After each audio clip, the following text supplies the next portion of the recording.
Okay. Well, I'm Caitlin Mazurek, and I am from Detroit, Michigan.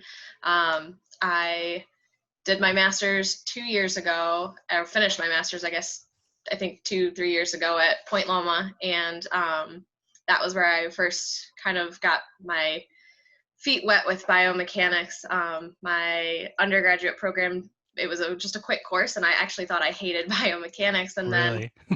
And then I got to Point Loma, and we had your class, Professor A, Dr. A, and I loved it. And I knew then that that was kind of what I wanted to pursue, and I just dove headfirst into conferences, and I switched my capstone project and everything. And now I am in Montreal at McGill University working with the ice hockey research group there, doing biomechanical research on hockey skating. That's And awesome. um, we're now looking too at how we translate knowledge about biomechanics to people within the field, whether it be coaches or the athletes themselves, industry partners, and we're looking at how to create curriculum to teach biomechanics to Indigenous high school students in Wow. remote Indigenous communities in Canada. Well, yeah, I mean, you have a unique perspective because you're an American citizen now living in Montreal and kind of getting the feel of how biomechanics is, I guess, their perspectives. Do you find any difference in the way that they view biomechanics as a science, or if at all, in Canada? Um, I think I have a skewed perspective of how Canadians view biomechanics because most of the Canadians I know are also working in biomechanics. Wow. Um, but I do know that it sounds like some of their undergraduate programs have some pretty substantial biomechanical programs that some of my colleagues have come from, that I've been in school with them, and they've described kind of their background. And they have multiple levels of biomechanics courses that they're taking at the undergraduate level, um, which is much more than I can say I had in my undergraduate career. Like I Right. said, I was just the one course, and it was quick, and it barely brushed the surface. So I do think that there's, from a schooling perspective, they seem to be a lot more involved in biomechanics as far as their curriculum goes. But uh, I otherwise have a really skewed perspective because most of my Canadian friends Well, are biomechanists. I guess that makes sense, but it's just an interesting journey because, as you mentioned, you coming into the grad program at Point Loma, from what you were saying, that your idea of biomechanics was, it was kind of like a quick. It sounds like a quick overview. Like you It was didn't very realize narrow. yeah. Yes, it was very narrow, and I had no idea what the like applications for it Hmm. really could be, as far as career paths or even research opportunities. We did not touch very deeply into all the possibilities that there really are. Going into your undergrad, did you even know about the word No, biomechanics at all? nope. And I'm finding, the more I talk to people, the more I see that people generally just don't know what that Right. is, because that's the first thing I hear is when I say, I study ice hockey biomechanics, and they're kind of like, What's that I word? don't know what that is. Right. I So, find it too because we've got incoming freshmen and transfer who, for the first time, are just hearing about that word, and mhm. let alone be able to take a few of the classes at Point Loma and learn a little bit more. So this video or series of videos helps introduce that world and the science. And as you know, we celebrate National Biomechanics Day every year, and Mhm. that's kind of our goal is to promote the science. I mean, they've dubbed it the science of the 21st century because Yeah. it's going to be a lot more mainstream, I believe, in the next few years, especially once we have a lot of younger biomechanists who working and or at least are on that path of being a career biomechanist. Mhm. So now you're at Point Loma. You did your master's. You did a study, a very interesting study. Can you tell us a little bit more about what you did there? Yeah. So we looked at combat athletes, and we compared a cross punch, so like your power hand. Hmm. We looked at that both by itself and within a 1-2-3 combination, a jab cross hook combination. And the athletes weren't actually hitting anything. It was just looking at the wrist acceleration, the vertical center of, now I'm of course gonna mix it all up. We were looking at the wrist acceleration. It was the center of mass. I think also acceleration. I think it was acceleration and velocity. Yep. Yep. And then and so we were looking at that with just shadow boxing and seeing kind of if there was a difference in that wrist speed in particular, when they're throwing that cross punch, whether if they're just throwing that out by itself or in the combination. And that was cool. So we collected data with boxers, kickboxers, Muay Thai athletes, and mixed martial artists. So I was going to say, you're an MMA athlete, right? Or I'm on a hiatus right now. Yeah. Yeah. But I was at the time I was training still. But yeah, that was, and it was a pretty decent sample size for the way we threw the study together. As far as, that was, I changed my mind at the last minute in that already accelerated program from a different project because I liked biomechanics so much, and then I had this idea that it was worth looking into because there isn't a lot of research in combat sports. Sure. And I think your study was the first to look at some aspect of combat sports, particularly in the kinematics and kinetics of that. And most of the stuff that we do has to do with some kind of injury risk, whether it's ACL injuries, pitching related injuries, et cetera, et cetera. So it's good to have you come in with a different outlook on what you believe biomechanics would be valuable in evaluating these athletes, because you're the expert. You're an expert in that particular field, and you see, okay, this is how we can use this biomechanical data in order to improve them. So I think you're being a little bit modest. So you finished the study, and were you able to present this anywhere? Yeah. Yep. So I did present it in a poster at the National American Society of Biomechanics. ASB, right? That was the one. Yep. Conference. And it was fun. Got a few questions on the poster and all that. And of course, those conferences are always great because you get to see all of the other research going on, and it really just always kind of feeds the fuel as far as pursuing your own passions in biomechanics. But did you get to network while you were at the conference? Yeah. Yes. It's the best part of the conferences is the networking. Yeah. Glad to see. Hearing about everyone's really cool projects all over the country. So good. So awesome. Now you're at McGill, finishing up your PhD. Can you share with us what you're studying, your dissertation? What specifically you're looking at McGill? So we're actually in the process of finalizing all of the individual studies that will be a part of the overall the thesis. But the first half is really more of the data collection side of biomechanics, your typical biomechanical studies where we're actually looking into intersegment coordination and forward skating. And we're comparing the one study that was just published officially, and we were looking at intersegment coordination during forward skating and high and low caliber ice hockey players. So to see if there are any differences, and kind of using the high caliber group as more of the gold standard for what we would expect a really efficient coordination to be, motor coordination to be. And then the second paper will be looking at males versus females, high caliber skaters with skating starts. So just to look at coordination there. And that'll be interesting for two reasons. One, because we haven't looked at the skating starts, but also we haven't compared male and female coordination yet to see if there are any differences. There are some slight kinematic differences that we already know about. So it'll be really interesting to see how that may or may not shine through in the coordination.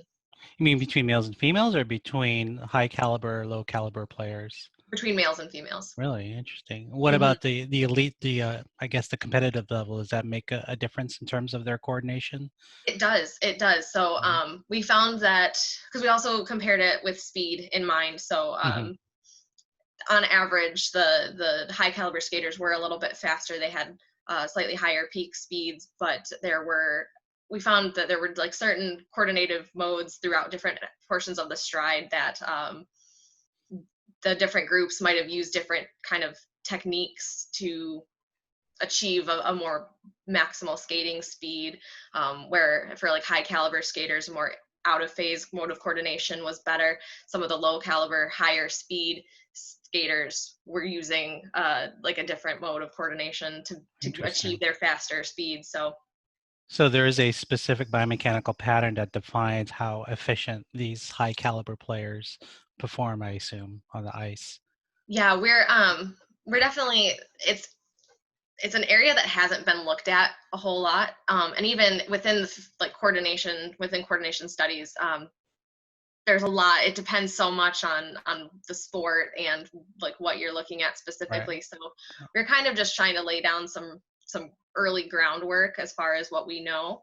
um, but it seems to be a more out of phase mode of coordination. We're looking specifically at the thigh, shank, and foot, and how they relate, and a more out of phase mode of coordination, specifically between the thigh and shank, Hmm. in the sagittal plane, seems to be a little more advantageous for achieving higher skating speeds.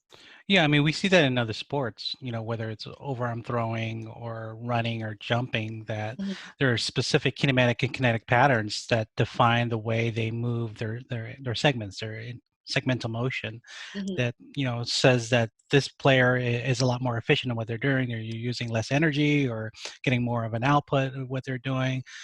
So you're coming in with a kind of a new application of that. mhm, And specifically in hockey, which, like you said, you're the reason why you're doing it, because no one before you has really looked at this specific question or this mhm. specific problem.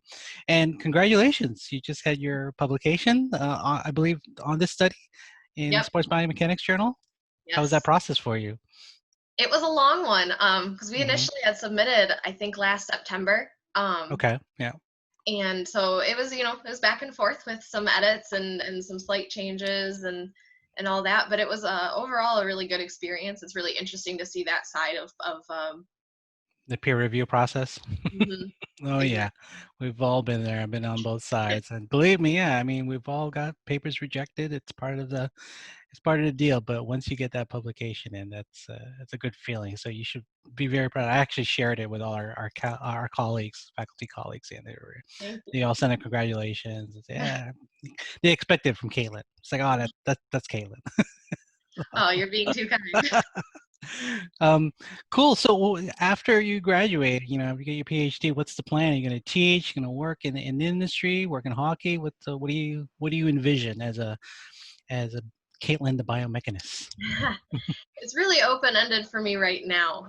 It'll probably depend a lot on what kind of opportunities are available at the time. Sure. Ideally, my goal, the pipe dream, the shooting for the stars is to work with a team. And I'm hoping that kind of the industry will catch up by then. As you know, like sports science positions are Yeah. growing with Yeah. sports every day. So I'm hoping that I can catch that at the right time and maybe get in with a team somewhere. Um, I'm not ruling out working industry, but it's probably the more I we have a close connection with an industry partner in our lab, and so I've seen a lot of that process. And I don't know if it's necessarily where I want to Hmm. be, but I also um, I've learned so much about teaching too in my couple of years as a Yeah. PhD student and being involved in TAing for courses and designing courses and now with the Indigenous community project that we're working with and designing a curriculum for high school students, I'm also not ruling out teaching a course or something along Yeah. those lines. So it's kind of we'll see where the wind takes me, sort of. Sure, sure. And there's no reason why you couldn't do both if you work at his team, maybe work as an adjunct somewhere Hmm. in biomechanics. I mean, I like your idea of working in the community and working with high school students and indigenous people who are more than likely haven't heard of the science before. So Right. you're definitely in a good position for that. Do you find in hockey, as compared to the other sports, are, in line, pun intended, in terms of, hiring sports biomechanists and hiring sports scientists to work in their specific teams? I'm not as familiar with that particular sports as I am with the other sports. Hmm. I haven't seen a whole lot yet. There are some people that I've met through networking who have ties with teams in other sports. Like I know there's one guy who a lot of his research was in ice hockey, but he's working with baseball now. Hmm, And I know like organizations like Hockey Canada and Hockey Quebec. I imagine USA Hockey as well, but of course my ties are Canadian for right now. sure. Um, they're starting to get more involved in that side of things.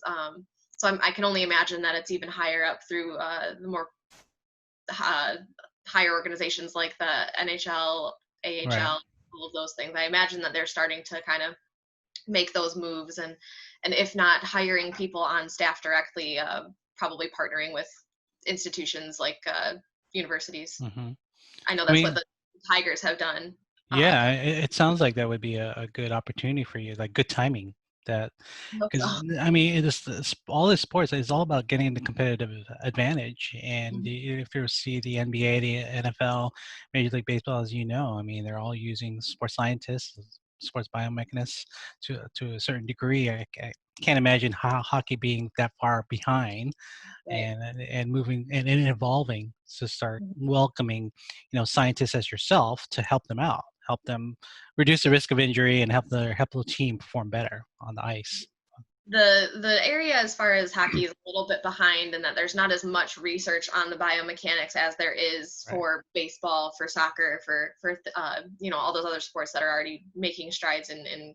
expanding that the science side of things. But that's also No, kind of that's why I ended like. up like at McGill in Montreal. Hmm. Trying to learn from the best and become uh, you know a force in the field, kind of see if I can become the expert. Yeah, you'll be one of the ice hockey biomechanists or biomechanicals experts in the field. I think that would be a huge opportunity for you. So we've got undergrad and graduate students who are coming in this semester, and like I mentioned earlier, learning biomechanics for the first time. What advice could you share with them? From your experience. My advice would be to get involved. I mean, this is my advice with any single thing that you can do Sure. towards your career, towards your studies, anything. Get involved in every single thing that you can, because the wider perspective you can go into something with is always going to be beneficial. Not to mention the networking and just the personal growth that you'll get from that will be so useful through your career. Um, and yeah, if something interests you, just learn everything you can about it, because Hmm. you could end up like me, where I completely kind of changed my path almost entirely, just because something struck my fancy. So definitely don't rule anything out. No, but that's actually good advice because a lot of students come in with a very broad list, I should say, of objectives, career objectives, or even just program objectives of what they want to get out of the program. And Hmm. like you changed your study a couple times here, and because you were trying to find that niche, that interest that sparked you, and finally you did. Yeah. And so I invite students to do that all the time, and so it helps to I think to hear your perspective because oh wait, I'm not the only one that feels this way. Some of them feel lost and not sure what they want to do, and then it just comes to them. So I'm glad that you shared that experience. We're forthright with that.